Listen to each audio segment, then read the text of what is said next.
A well-established mind, a mind which is in a state of samyukti, is referred to as a kalpavriksha.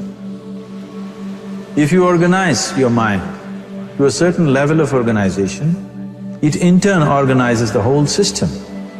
Your body, your emotion, your energies, everything gets organized in that direction. Once all these four dimensions of you, your physical body, your mind, your emotion and the fundamental life energies are organized in one direction. Once you're like this, anything that you wish happens without even lifting a little finger actually. It would help to assist it with activity, but even without doing any activity, you can still manifest what you want if you organize these four dimensions in one direction and keep it unwavering in that direction for a certain period of time. Right now the problem with your mind is, every moment it is changing its direction. It is like you want to travel somewhere and every 2 steps if you keep changing your direction, the question of you reaching the destination is very remote unless it happens by chance. So, organizing our minds and in turn organizing the whole system and these 4 basic dimensions of who you are right now in one direction, if you do this, you are a kalpavriksha yourself. Anything that you wish will happen. But right now, if you look at your lives, everything that you have wished for till now, if it happens, you have finished. Everything and everybody that you have desired for, if all of that lands up in your house today, could you live with that? So if you want to become empowered, it is also important that you become responsible as to what you ask for and what you don't. Right now the world's situation is just this, we are hugely empowered with technology. Today it doesn't take 6 billion people to destroy this planet. One man by pressing the wrong button can destroy the whole planet. When we are empowered like this, it's very important that our physical action, emotional action, mental action and energy actions are controlled and properly directed. If it is not so, we become destructive, self-destructive. Right now, that is our problem. The technology, which is supposed to make our life beautiful and easy, has become the source of all the problem that we are destroying the very basis of our life, which is the planet. So what should have been a boon, we are making a curse out of it. What has brought incredible levels of comfort and convenience to us in the last 100 years or so has also become a threat to our life simply because we are not conscious action, we are in a compulsive state of action. So organizing our minds fundamentally means moving from a compulsive state of activity to a conscious state of activity. You might have heard of people for whom they asked for something and beyond all expectations it came true for them. Generally this happens to people who are in faith.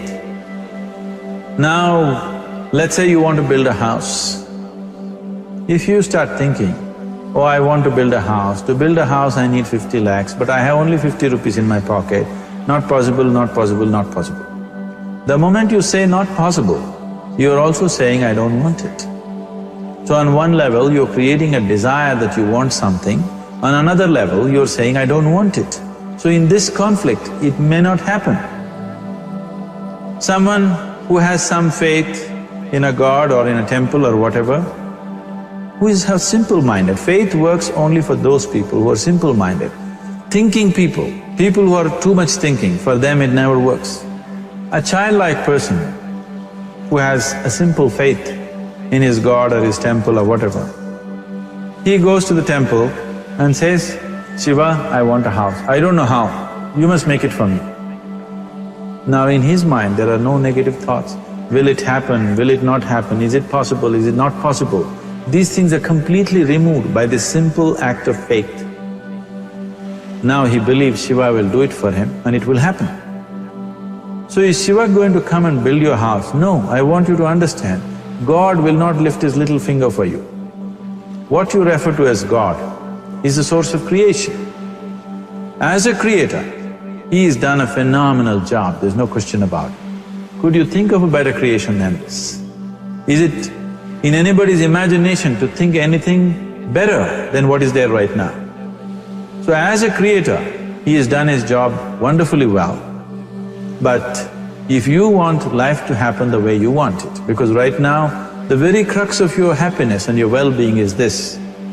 If at all if you're unhappy, the only and only reason why you're unhappy is life is not happening the way you think it should happen. That's all it is. So if life is not happening the way you think it should happen, you're unhappy.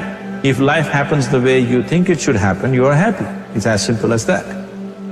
So if life has to happen the way you think it should happen, first of all, how you think, with how much focus you think, how much stability is there in your thought, and how much reverberance is there in the thought process will determine whether your thought will become a reality or is it just an empty thought.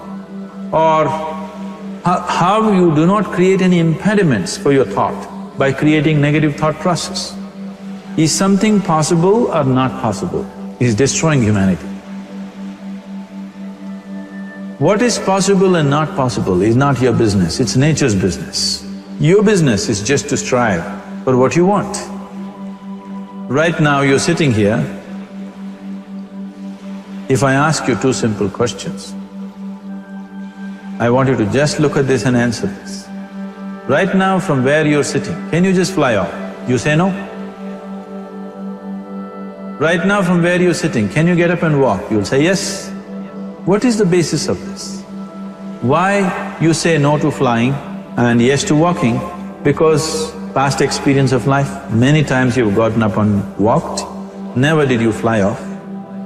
Or in other words, you're using the past experience of life as a basis for deciding whether something is possible or not possible. Or in other words, you have decided that what has not happened till now cannot happen in your life in future. This is a disgrace to humanity and the human spirit. What has not happened till now on this planet can happen tomorrow. Human beings are capable of making it happen tomorrow. So what is possible and what is not possible is not your business. That is nature's business. Nature will decide that. You just see what is it that you really want and strive for that.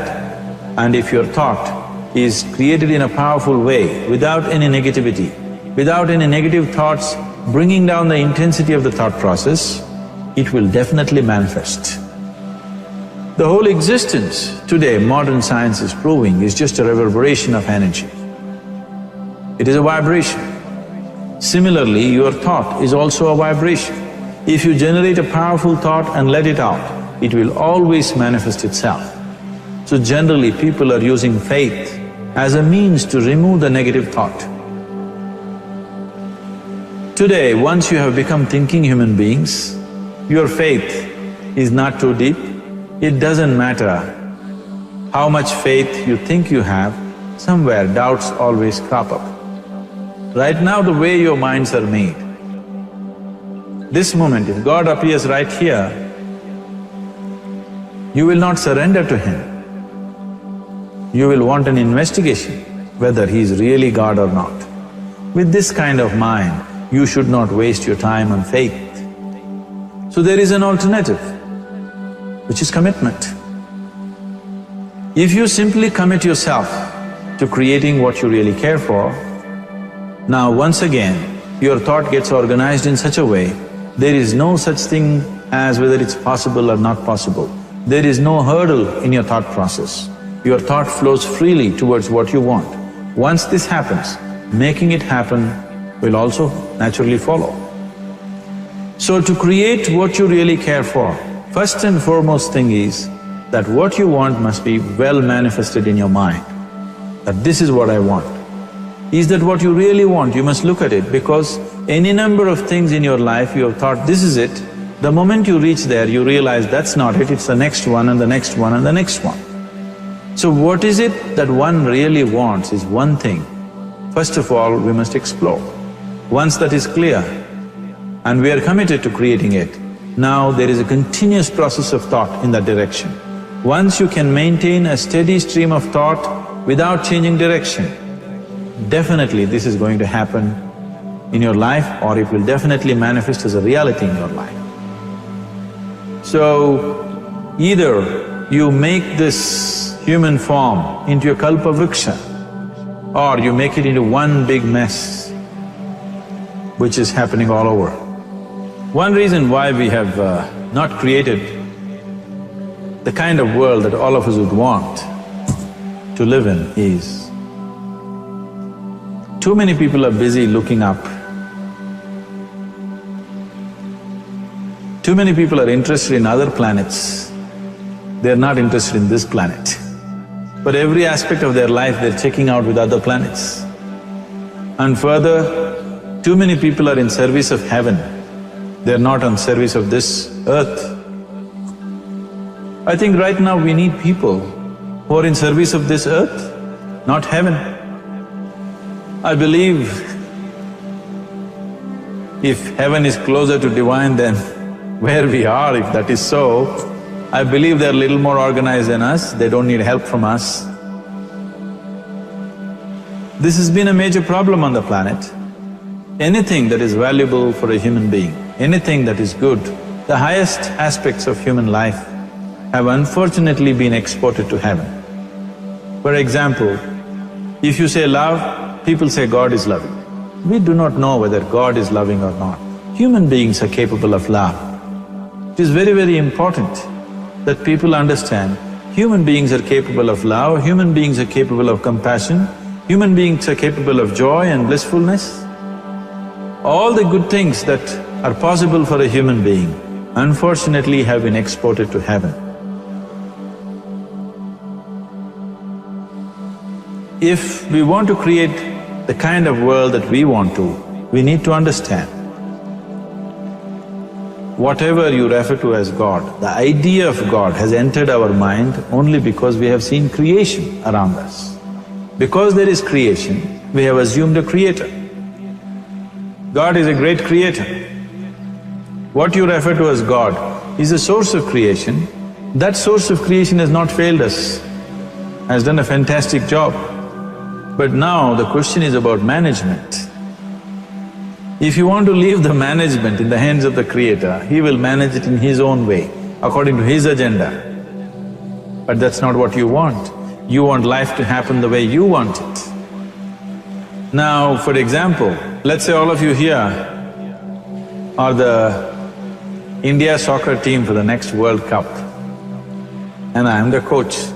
So these next 4 years, everything that you need to know about football is taught to you. Everything that I know about football is poured into you in so many ways. Now, the time to play the match has come. You're on the field and the ball comes near your foot, but you look at me, then it's no good. You've seen those coaches sitting there and boiling, nothing happens.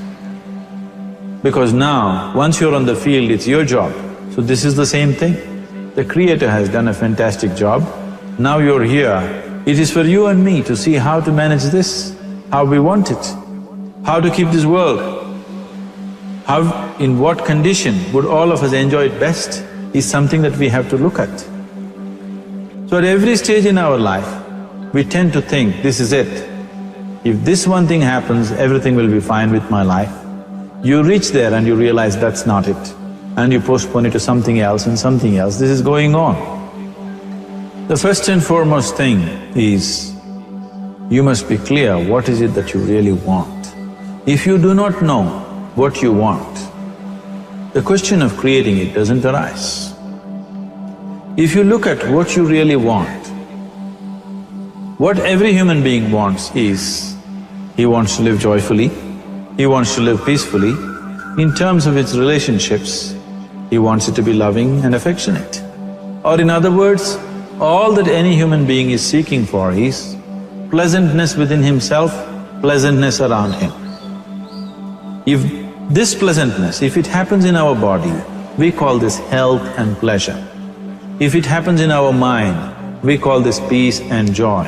If it happens in our emotion, we call this love and compassion. If it happens in our energy, we call this blissfulness and ecstasy. This is all that a human being is looking for. Whether he is going to his office to work, he wants to make money, build a career, build a family, he sits in the bar, sits in the temple, he is still looking for the same thing. Pleasantness within, pleasantness around.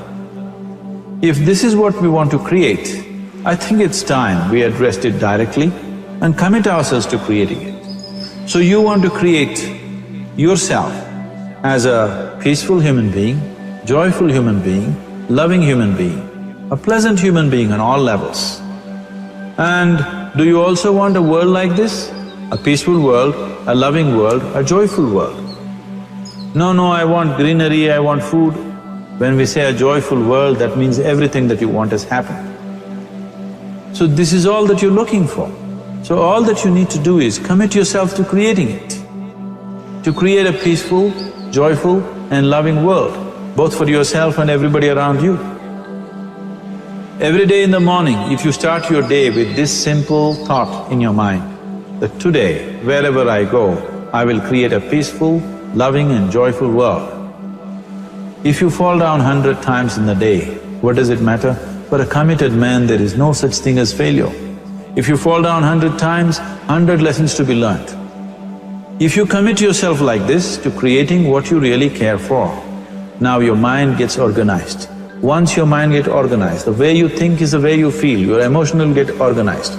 Once your thought and emotion is organized, your energies will get organized in the same direction.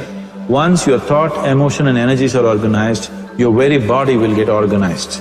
Once all these four are organized in one direction, your ability to create and manifest what you want is phenomenal. You are the creator in many ways. Why I am saying you are the creator is, I want you to look at the nature of your life right now.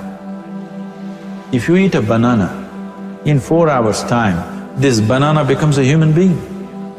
There is something within you, a life-creating process, a process which builds this body. The manufacturer of this body is within. You give him a banana, he makes a human being out of that banana. Transforming a banana into a human being is not a small thing. It is a phenomenon. It is just that this phenomena is happening within you unconsciously. If you could only consciously manifest this, making a banana into a human being, you are the creator. You are nothing less than that. As the theory of evolution goes, to make a monkey into a human being, it took millions of years. Over an afternoon, you can make a banana into a human being or whatever else, a piece of bread that you eat, into a human being. So, the very source of creation is functioning within you. If you organize these four dimensions of mind, emotion, body and energy in one direction, the source of creation is with you. You are the creator, what you want to create will happen to you effortlessly. Once you're organized like this, now you are not a mess, you are a kalpavruksha. You have the power to create what you want.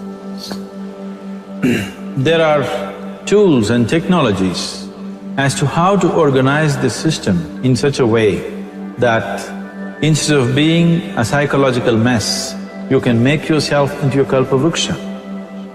This culture, these traditions, the whole technology of yoga is just about this, transforming yourself from being just a piece of creation to the creator himself. This is not in search of God, this is in search of becoming a God. This is not in search of divine, this is in search of becoming divine. Because that which you call as divine, that which is the source of existence, is throbbing within you every moment of your life. Otherwise, a piece of bread cannot become a human being in the course of an afternoon. So, shifting from being just a piece of flesh and blood to becoming a creator, there is a whole science and technology for this. There are tools to make this happen.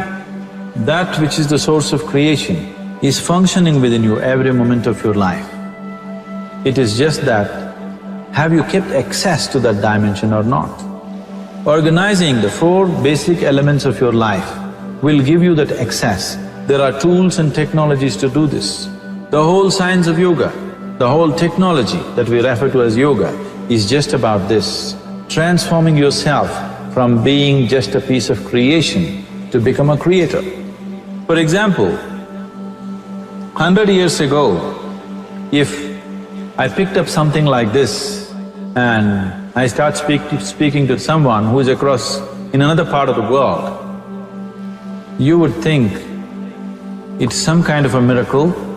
Either I must be a messenger or a son or maybe God himself.